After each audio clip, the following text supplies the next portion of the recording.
Welcome दोस्तों, स्वागत है आपका हमारे YouTube चैनल में। लास्ट वीडियोस के अंदर हमने आपको HTML सिखा दिया है, बेसिक बॉडी स्ट्रक्चर सिखा दिया है कि वेबसाइट को आप किस तरह से बना सकते हैं, किस तरह से आप उसे हल्का सा डिजाइन कर सकते हैं। लेकिन अगर आपको वेबसाइट को थोड़ा सा डायनेमिक बनाना है, कलरफुल बनाना है, उसके लिए हमें चाहिए CSS। अब ये CSS क्या होती है, तो इस वीडियो के अंदर हम आपको कंप्लीट चीज़ सिखाने वाले हैं। देखिए CSS की फुल फॉर्म देख लेते हैं पहले।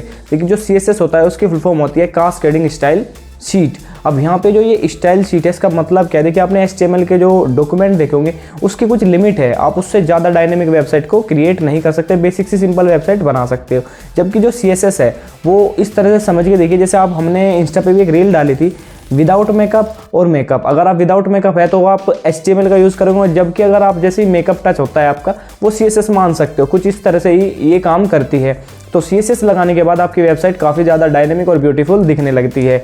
तो देखिए बेसिक सी चीज़ें आप समझते हैं कि CSS लगानी कैसे है, कितनी तरीके से ये लग सकती है और आपको ये कहाँ पे आप इसे यूज़ कर सकते हो। तो बेसिक चीज़ें हम आपको बताने वाले हैं। तो देखिए सबसे पहले 3 तरीके से आप CSS को लगा सकते हो अपनी वेबसाइट के अंदर। सबसे फर्स्ट है इनलाइन CSS। जैसे कि आप देख पा रहे होंगे, इनलाइन CSS की मदद से ये एक HTML की लाइन के अंदर ही लग जाती है। स्टाइल टैग का यूज़ करके आप डायरेक्ट ही इनलाइन CSS को लगा सकते हो।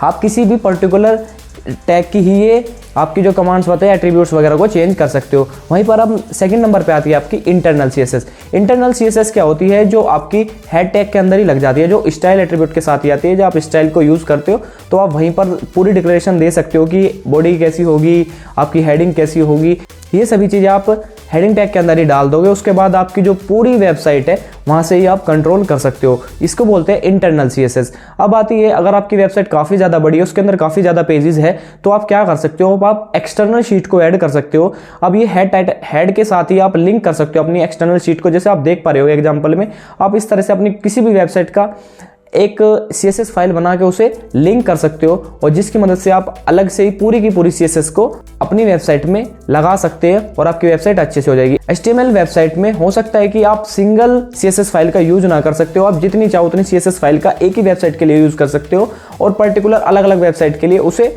ऐड कर सकते हो। एक ही वेबसाइट होगी लेकिन डिफरेंट डिजाइन के साथ आएगी, डिफरेंट उसे अलग तरीके से कलरिंग होगी, उसकी अलग चीज़ें हो सकती है, और ये आपको रेस्पॉन्सिव वेबसाइट बनाने में भी आपकी काफ़ी ज़्यादा मदद करती है।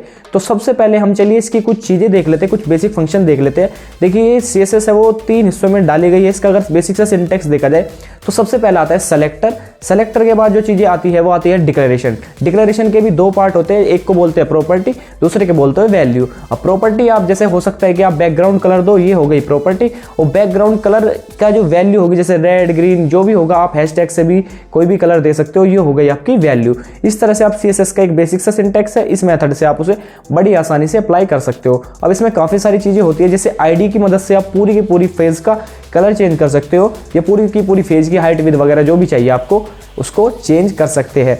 तो आगे की ओर हम बढ़ते हैं। अब देखिए सबसे पहले हम यहाँ पे फ़ॉन्ट की प्रॉपर्टीज़ के बारे में बात करने वाले हैं। तो देखिए सबसे पहले जो आता है वो आता है फ़ॉन्ट फैमिली।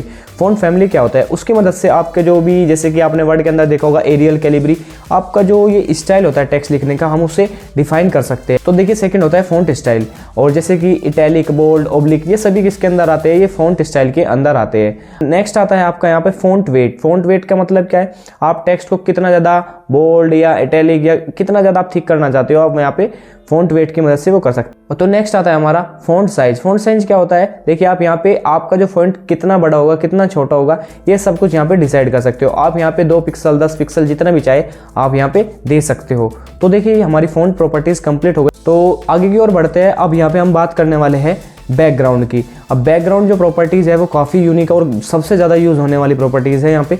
देखिए सबसे पहले आता है हमारा बैकग्राउंड। अब बैकग्राउंड के अंदर देखिए जो कलर होता है, आप उसकी मदद से पूरी जो भी आपका टेक्स्ट है उसका कलर चेंज कर सकते हो। तो यहाँ पे अगर आपको किसी भी टेक्स्ट का कलर चेंज करना है तो आप कलर का यूज़ करोगे। अगर आपको बैकग्राउंड में इमेज को चेंज करना है तो आपका जो एट्रीब्यूट्स वगैरह होंगे वो बैकग्राउंड इमेज के साथ आएंगे। आपको बैकग्राउंड इमेज लिखना है, उसके बाद आपका जो भी सिंटेक्स क्रिएट होता है आप उसमें लिख सकते हैं, जैसे कि हम आगे आपको एग्जाम्पल में बताने वाले हैं। अब नेक्स्ट आता है आपका हमारा बैकग्राउंड रिपीट। बैकग्राउंड रिपीट क्या होता है, देखिए आपने कभी देखा होगा कि एक छोटी इमेज होगी, अगर आप इसका यूज़ नहीं करते तो आपके जो वेब पेजेस के ऊपर काफ़ी ज़्यादा मल्टीपल इमेज क्रिएट हो जाती है, लेकिन जैसे आप बैकग्राउंड रिपीट का यूज़ करेंगे वो सिंगल इमेज ही रहेगी। और नेक्स्ट आती है हमारी बैकग्राउंड अटैचमेंट। अब बैकग्राउंड अटैचमेंट आखिर होता है क्या है, देखिए बैकग्राउंड अटैचमेंट की मदद से आप एक चीज़ नोटिस करके देखिए कि कभी कभार ऐसा होता है कि आपकी जो इमेज है वो काफ़ी बड़ी होती है वेब पेज पे और आप उसे स्क्रॉल नहीं कराना चाहते, तो आप बैकग्राउंड अटैचमेंट का यूज़ कर सकते हैं। तो नेक्स्ट आता है हमारा बैकग्राउंड। अब बैकग्राउंड क्या है, ये इकलौती ऐसी प्रॉपर्टी है जिसकी मदद से आप पूरे के पूरा बैकग्राउंड के सिंटेक्स को संभाल सकते हो। जैसे कि आप कलर भी चेंज कर सकते हो, आप इमेज भी लगा सकते हो, आप उसके अंदर आप रिपीट सेक्शन को भी यूज़ कर सकते हो। तो इकलौती बैकग्राउंड से आप सब कुछ कर सकते हो। तो ये, और अगर आपको ये वीडियो पसंद है, वीडियो को लाइक जरूर कर दिया।